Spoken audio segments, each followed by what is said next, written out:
Welcome to a quick hit and run episode of One on One with Mitch Lafon. Joining me this week from Canadian band Monster Truck is guitarist Jeremy Widerman. Their new album is called Sitting Heavy.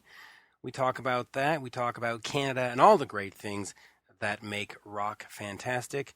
And without further ado, the one, the only, Jeremy Widerman. We are speaking with Jeremy Widerman of Monster Truck. The new album is Sitting Heavy. I gotta say, other than hello, it's a great sounding album. Oh, thanks. Yeah, that's Eric Ratz at work again. Yeah, and from he produced the Cancer Bats and others. So, in fact, talk to me about the importance of him and does he give the band a sound like a Mutt Lange would or a Rick Rubin? No, I don't think so. Actually, I think he maybe goes a little bit more polished. And I don't mean that in a good way or a bad way. It's just different in the sense that I think it's just, just a little bit more slick overall. I think with the Mutt Lange and the Rick Rubin, I think they spend a little bit more time getting the band, able to record. I don't know about Rubin, but I know at least Mutt Lange gets the band rehearsed to the point of exhaustion where they can record live off the floor, which is something we did a little bit of, but most of the stuff was overdubbed and tracked just due to time constraints. And I hate to say maybe our inability to get it, tour tight within a time frame that allows us to get the record done in a reasonable amount of time.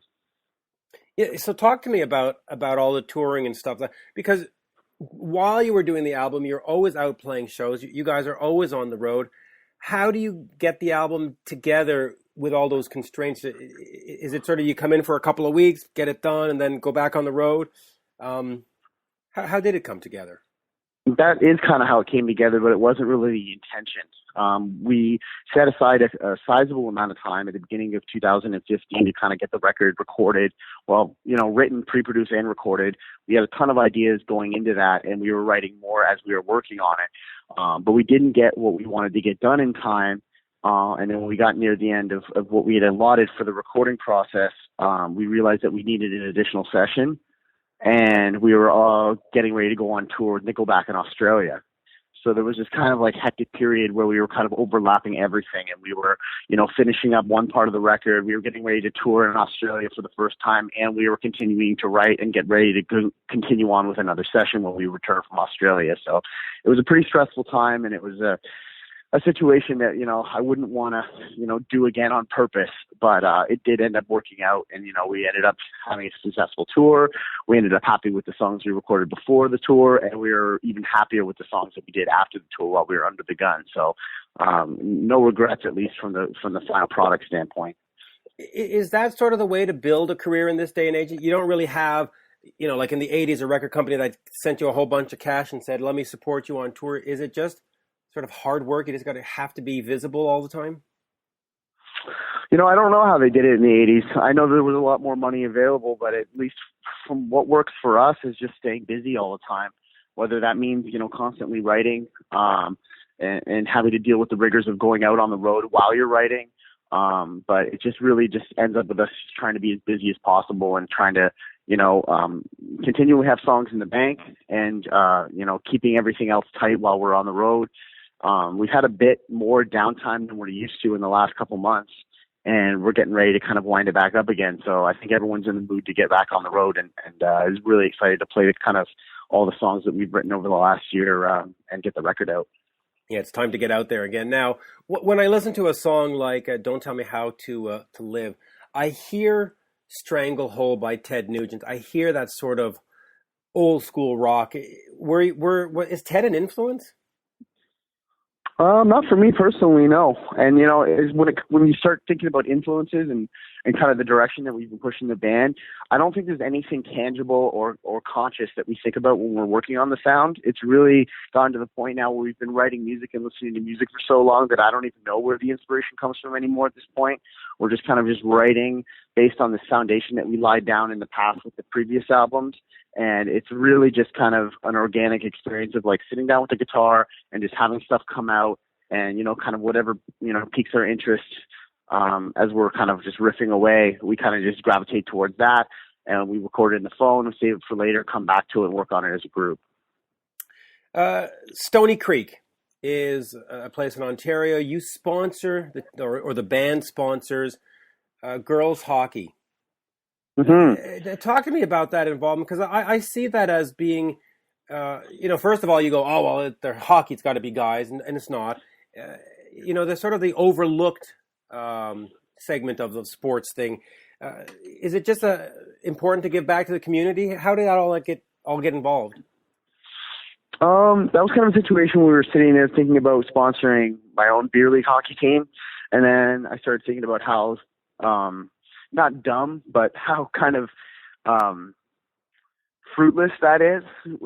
Putting money into an aging men's beer league hockey team, and thinking about how we really haven't been able to kind of give back to the community or kind of get involved with any kind of charitable organizations, just due to the fact that we have been so busy on the road and recording all the time.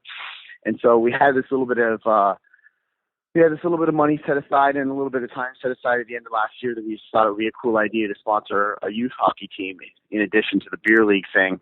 And and then we started talking about it, thinking about it, and realizing that the sometimes the female teams tend to get overlooked. Just they don't necessarily receive the same considerations that the men's teams or the boys teams get. So absolutely. we had that in the back of our mind when we were taking the applications for the different teams, and then eventually the Stony Creek Sabres girls team kind of sent an email with some videos and some photos, and it was a really kind of easy decision for us because it kind of checked all the boxes as far as what we were looking for from criteria from a team to sponsor. One being that they're actually from my hometown where I grew up for 20 years.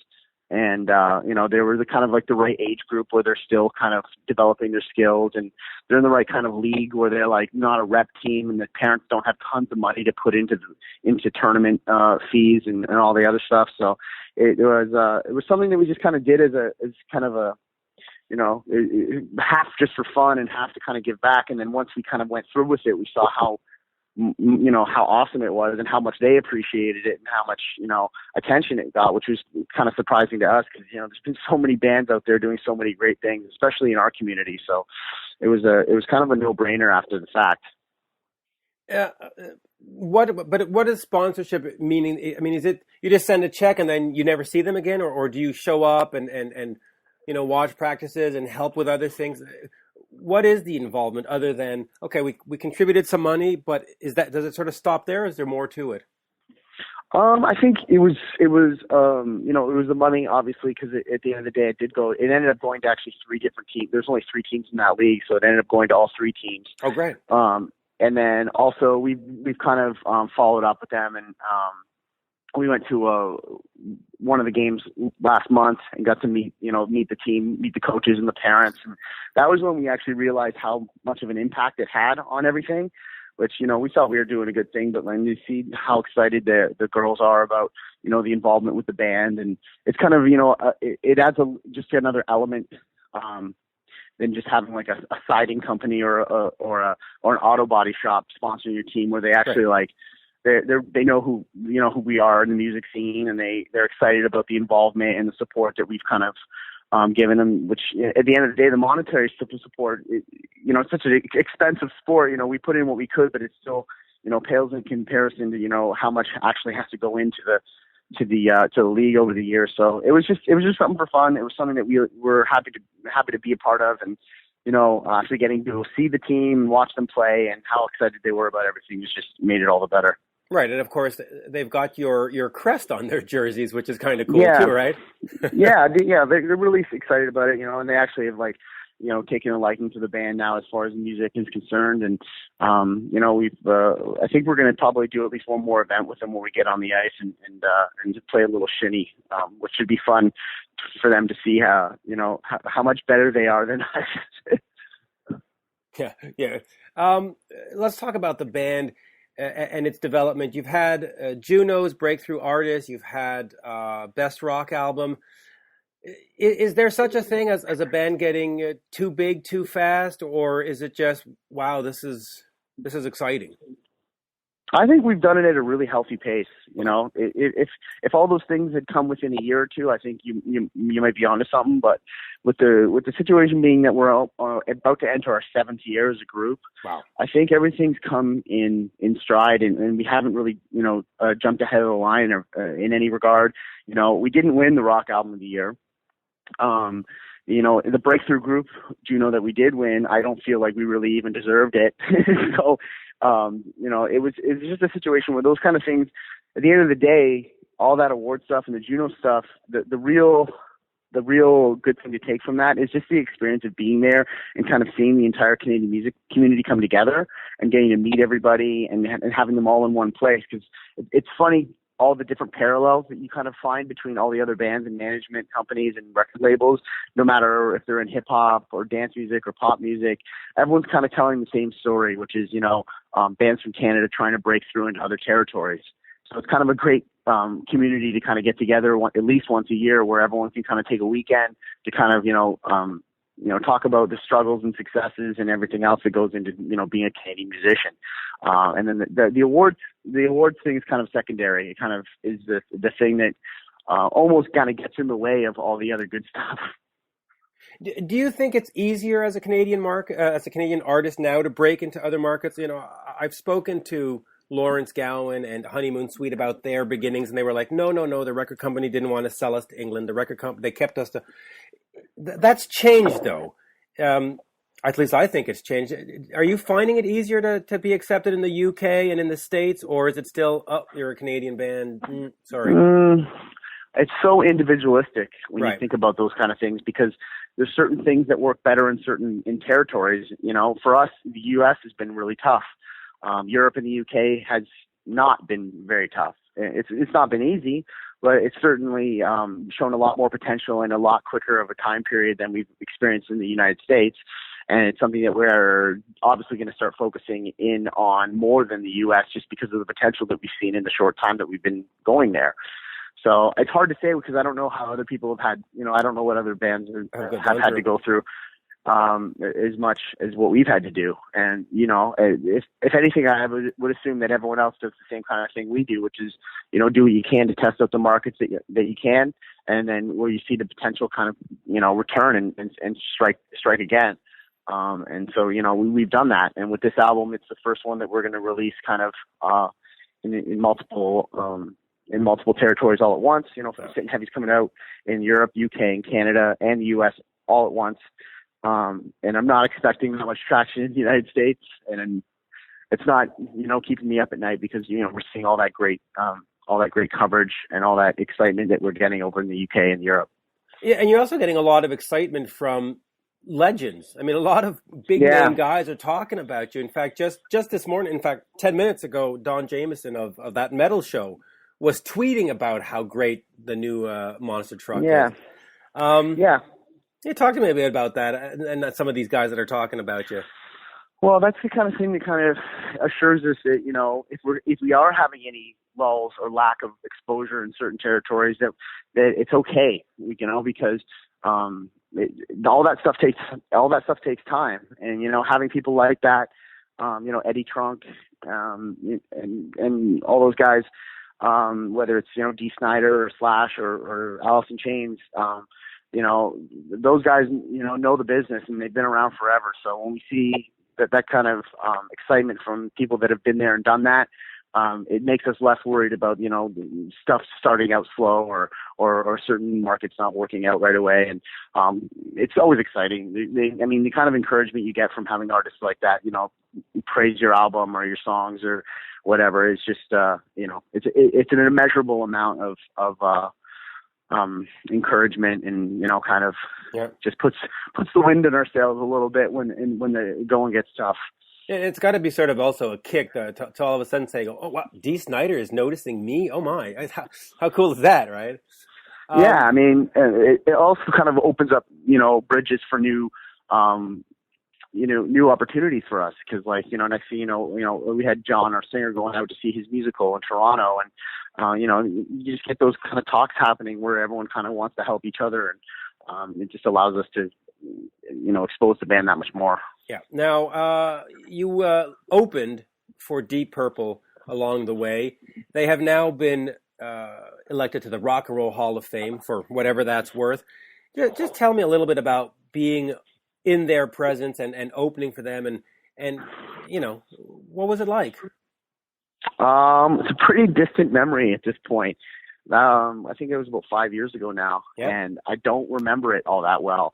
I know that we were extremely nervous. It was something that we found out we were going to be doing only a week before we actually did it. The shows were short. It was only 4 shows, and the biggest memory I have from it is afterwards, getting the invite back to their dressing room to kind of, say hey and hear a couple tour stories and finish off the alcohol in their rider. So, amazing experiences, given us, it's funny the way that works, the way that those kind of opening slots end up giving you, a supreme amount of clout moving forward. When looking back on it now, like it's such a distant memory, and so I can't even recall the shows specifically. Other than I remember that the Massey Hall show in Toronto, I put the wrong set list down on my pedal board and started the wrong song in the wrong order. Those are the things you tend to stick with you the most. That's great. Nothing says good times like the singer looking at you going, what the hell is that? Yeah, it wasn't just the singer. It was everybody looking at me going, what the fuck are you doing? Oh, that's great. Of course, the tour starts in February out at St. Vincent's in Brooklyn, and it runs through May for now, I guess, right? All the way to Columbus, Ohio at the Rock on the Range. Where are we going after that? Obviously, you're not going to stop in June until Christmas. What are the plans for the rest of the year? I can't say. I barely have a firm grasp of what we're doing up till May. I know there's lots of other things in the works for the fall, but I can't really talk about it yet because none of it's confirmed. Okay. There's definitely a lot of stuff. I think I'd go as far to say that the really heavy touring doesn't start until the fall, because it's a lot of piecemeal stuff, throughout to May, and then the summer festival stuff where you're just doing weekends and whatnot. We put ourselves in a bit of a tough position putting the record out in February as opposed to what we had originally planned, which was October.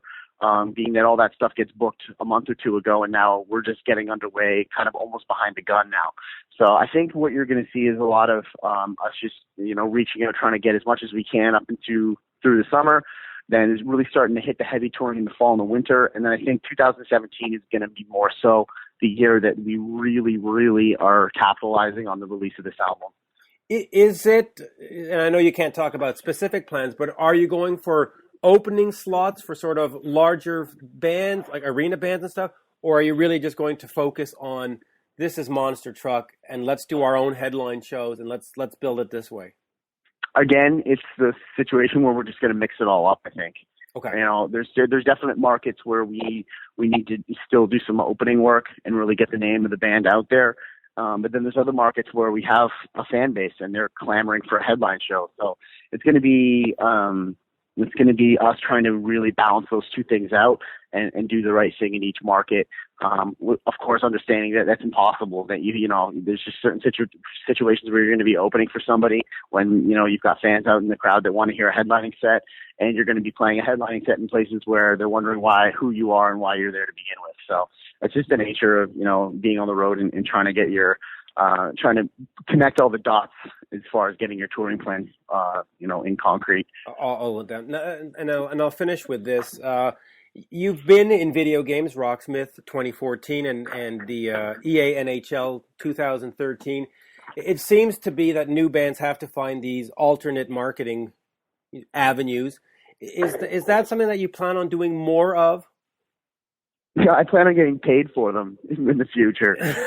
So, and you nailed it. And that is the kind of thing you have to do as starting out. When you're starting out, we end up either giving away the music or basically giving it away for so cheap that you essentially are giving it away just to get that exposure. And that's something I think a lot of bands have to do when they're starting out, and it's something that I certainly don't regret. But now that we've done a fair amount of that stuff, I would be hoping that we're starting to get a little bit of licensing fees for those placements, because there's something that's getting to the point now where I think we're adding value as opposed to just getting pure exposure But it always depends on the content. It always depends on who's asking. You know, the bigger the bigger the company or the bigger the media that is asking to use it, the less likely you are to demand payment. You know, and it's just the nature of the way the music business works these days, and it's something that we have to deal with on a case by case basis. Yeah, and you're right about the added value, especially when we talk about Deep Purple and Dee Snider and Eddie Trunk all giving you praise and stuff.